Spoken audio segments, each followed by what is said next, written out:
झारखंड बोलेगा में आपका स्वागत है।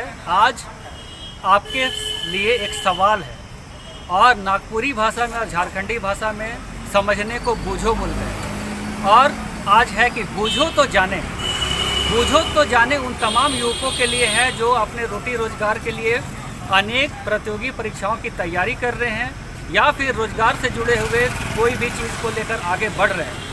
ये आप देख रहे हैं यहाँ साइकिलें लगी हुई हैं और ये मोराबादी में हम खड़े हैं और मोराबादी में ऐसा लगभग 3-4 ऐसा डॉक यार्ड है जहाँ पर कि साइकिलें लगी होती हैं। तो ये जानने की ज़रूरत है कि पूरे रांची में कितने ऐसे डॉक है जहाँ पे कि साइकिल लगी हुई थी। तो 120 ऐसे स्थान हैं जहाँ पर कि इस तरह का डॉक है जहाँ पर कि साइकिल को खड़ा किया जाता है। अब ये सवाल उठती है कि रांची जैसे एक बहुत महंगे जगह में जहाँ की एक चीज़ को खड़ा करना बहुत मुश्किल है, ये संभव कैसे हो पाए। तो 2017 में जब पूर्व की सरकार थी उन्होंने एक योजना लाई और योजना था साइकिल का योजना। ये Ranchi smart city corporation limited के द्वारा इसका संचालन किया जाता है और 2017 में झारखंड सरकार के द्वारा एक बिल को पास किया गया। एक कैबिनेट में एक डिसीजन लिया गया कि अहमदाबाद की कंपनी जो चार्टर्ड बाइक कंपनी है या फिर चार्टर्ड साइकिल है उसको ऐसा एक जो है डॉक बना कर दिया जाए और यहाँ से साइकिल चलाई जाए जिसका लाभ यहाँ की जनता ले सके। तो आज जानना ये ज़रूरी है कि इस तरह की योजना का आप लाभ कैसे ले सकते हैं। तो इसमें आपको सदस्यता शुल्क देनी पड़ती है। या तो आप महीना में सदस्यता शुल्क दीजिए या तो 1 साल के लिए दीजिए या तो 1 दिन का दीजिए। अगर 1 दिन का आप सब्सक्रिप्शन लेते हैं तो 30 रुपये आपको इसका भुगतान करना पड़ता है। अगर 1 महीने का सब्सक्रिप्शन लेते हैं तो 200 रुपये देनी पड़ती है और अगर सालों भर का आप लेते हैं तो 1000 रुपये देनी पड़ती है। और अगर आपने सब्सक्रिप्शन ले लिया है और पहले आधे घंटे तक अगर चला रहे हैं साइकिल को तो उसका पैसा नहीं लगता है, लेकिन उसके बाद अगर आप चलाएंगे तो 5 रुपये प्रति घंटे आपको इसका एक किराया देना पड़ता है।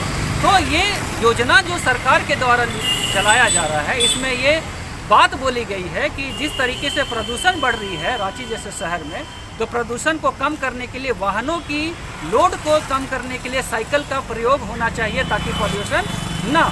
ये एक अच्छी सोच है, लेकिन दूसरी तरफ हम लोग को ये सोचना चाहिए कि आज हज़ारों पेड़ रोड को बनाने के लिए, उद्योग को लगाने के लिए काटे जा रहे हैं जो कि ज़्यादा खतरनाक है, जो ज़्यादा पॉल्यूशन को बढ़ाने वाला काम ऐसा है।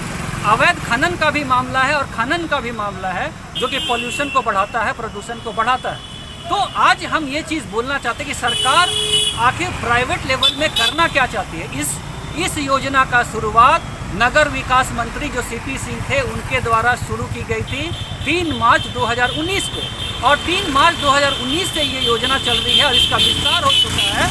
पहले 60 ऐसे डॉक थे और अब 120 डॉक ऐसे बना दिए गए हैं और हर डॉक में लगभग 60 साइकिलें, 10 साइकिलें कम से कम होती हैं और ये साइकिल जर्मन की साइकिल है और इसका आप फ़ायदा उठा सकते हैं, अपने सेहत को बना सकते हैं। लेकिन आज प्राथमिक तौर पर क्या काम होना चाहिए ये सोचने की ज़रूरत है। आज 30 लाख से 40 लाख लोग इस प्रदेश के दूसरे जगह पे पलायन कर रहे हैं। यद्यपि 40% से ज़्यादा खनिज इस प्रदेश में मिलता है जो पूरे देश को देने का काम करता है, लेकिन दुर्भाग्य है इस प्रदेश का कि आज 30 से 40 लाख लोगों को पलायन करना पड़ रहा है। युवक बेरोजगार हैं, यहाँ पर लाइब्रेरी में बैठ के पढ़ रहे हैं, परीक्षाएं समय पर नहीं होती और अगर परीक्षाएं समय पर होती भी हैं तो उस पर विवाद होता है और वो कोर्ट में चला जाता है, जिसके चलते 5 साल में एक परीक्षा नहीं हो पाती, 4 साल में परीक्षा नहीं हो पाती। तो पिछले 5 सालों में हमने देखा है कि लोग पढ़ते पढ़ते जो हैं अपनी उम्र को बिता दे रहे हैं, कोई रोजगार का साधन उनको नहीं मिल पा रहा है और झारखंड जैसे जगह में बेरोजगारी होना ये बहुत ही बड़ा प्रश्न है। तो आज रोजगार को किस तरीके से जनरेट किया जाए इसमें सरकार की प्राथमिकता नहीं है। हेल्थ एक प्रॉपर इशू है ये मानता हूँ, लेकिन उससे ज़्यादा जो इशू है कि जो हमारी बहनें माताएं दूसरे प्रदेशों में जा रही हैं, मजदूरी कर रही है, उनका जो शोषण हो रहा है उस शोषण को कैसे रोका जाए इसका भी एक योजना बनना चाहिए। तो मैं ये पूछना चाहता हूँ कि हमारे जो गाँव से जो बहुत सारे ऐसे भाई बहनें हैं जो इस शहर में जो है रोजगार के लिए आते हैं, दिहाड़ी मजदूरी करने के लिए आते हैं, तो क्या वो इस साइकिल के योजना का लाभ ले पाते हैं? नहीं ले पाते हैं। अगर ले भी पाते होंगे तो नगण्य संख्या होती होगी या फिर इक्के दुक्के संख्या में भी होती होगी। मैं इस चीज़ को बोल सकता हूँ क्योंकि इसका सिस्टम जो है इतना सोफिस्टिकेटेड है। इसके लिए कम से कम आपको एक एंड्रॉयड फ़ोन चाहिए जिसमें कि आप OTP नंबर जनरेट कर सके, इसके लॉक को खोल सके, इसको आप रिजर्व कर सके और इसको चला सके। तो ऐसा लिटरेसी झारखंड जैसे प्रदेश में अभी तक नहीं हो पाया है। आज कंप्यूटर शिक्षा तो बात दूर की बात है, आज एलिमेंट्री लेवल का जो शिक्षा है, जो बेसिक एजुकेशन है, शायद वो भी झारखंड में गांव-गांव तक नहीं पहुंची है। तो आज हम लोग को सोचना ये है कि जब झारखंड की सरकार, हेमंत सरकार ने बोला है कि जो यहाँ पर हड़िया दारू बेचती है महिलाएं, उसको रोजगार से जोड़ने का काम किया जाएगा, तो किस प्रकार रोजगार से जोड़ा जाए और झारखंड की पहचान क्या है, इसको हम लोग को सोचना पड़ेगा। क्योंकि अगर हम आज यहाँ का एक झारखंड का पहचान बोले तो कोई भी पहचान नहीं बन पाया है। यहाँ आज भी लिट्टी खाई जाती है, यहाँ आज भी जो है डोसा, मोमो, चाइनीज़ का आइटम खाया जाता है, लेकिन यहाँ झारखंड का खाना क्या है, शायद यहाँ झारखंडी युवाओं को आप पूछिएगा तो शायद वो भी नहीं बता पाएंगे। तो झारखंड के चीज़ों को आगे लेके आना, जो मोदी जी भी बोलते हैं कि वोकल फॉर लोकल, लोकल की चीज़ों को प्रमोट करना चाहिए।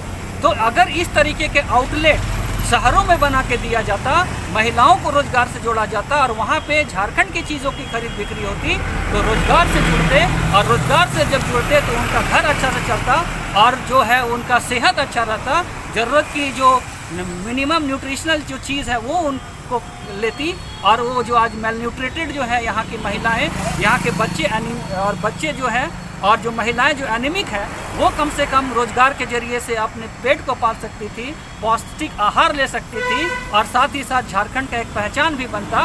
तो ये एक अहम सवाल है कि पूर्ववर्ती सरकार ने किस तरीके से योजना को यहाँ पे चलाया। मैं ये नहीं बोलता हूँ कि साइकिल चलाना बुरी बात है, साइकिल चलाना सेहत के लिए अच्छी ज़रूर है, लेकिन प्राथमिक तौर पर सरकार को किस तरीके की योजना लेनी चाहिए कि ज़्यादा से ज़्यादा यहाँ के लोगों को फ़ायदा हो। अब ये देखिए जॉइंट वेंचर में काम हो रहा है और ये जॉइंट वेंचर में जो रांची आपका स्मार्ट सिटी कॉरपोरेशन लिमिटेड और आपका जो यहाँ झारखंड का सरकार और ये जो है चार्टेड बाइक कंपनी जो अहमदाबाद से आती है, उन लोगों के द्वारा ये योजना को चलाया जा रहा है। तो क्या झारखंड की चीज़ों को प्रमोट करना, झारखंड के व्यवसाय को प्रमोट करना, झारखंड के हैंडीक्राफ्ट को, झारखंड के परिधानों को, झारखंड के खानों को प्रमोट किया जाता, उसकी एक पहचान बनाई जाती, उसकी एक आउटलेट बना के दी जाती, तो शायद ज़्यादा से ज़्यादा लोगों को फ़ायदा होता। इसलिए युवाओं को मैं खास करके बोलना चाहता हूँ, आप कल के भविष्य हैं, झारखंड के कर्णधार हैं।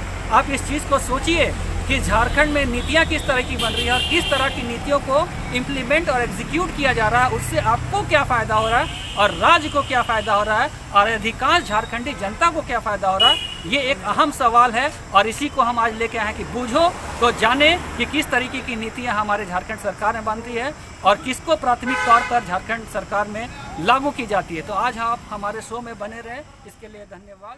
जोहार।